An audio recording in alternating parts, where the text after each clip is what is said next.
What's up, guys? Welcome back to the channel.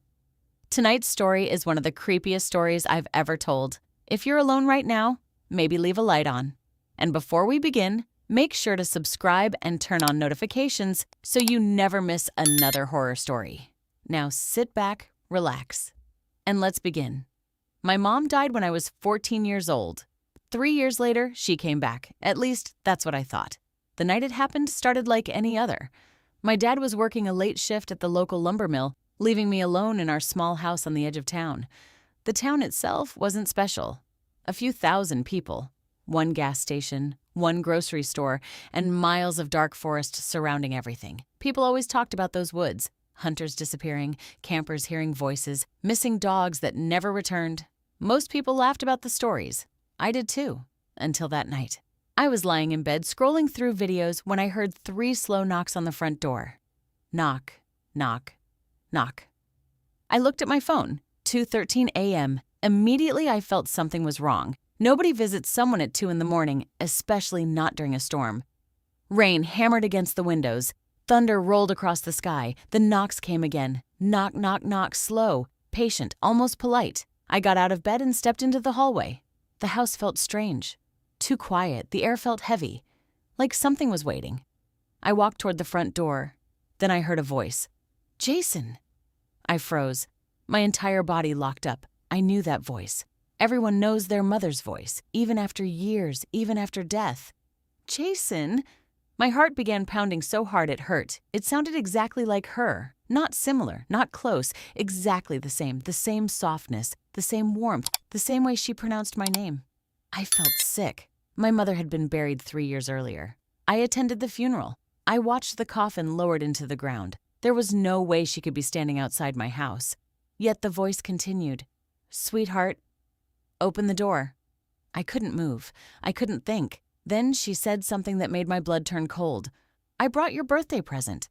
Nobody knew about that. Nobody. A week before she died, my mother bought me a blue gift box. She refused to tell me what was inside. When she passed away unexpectedly, the box was buried with her.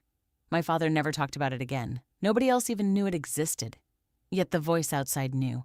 At that moment, I made the biggest mistake of my life.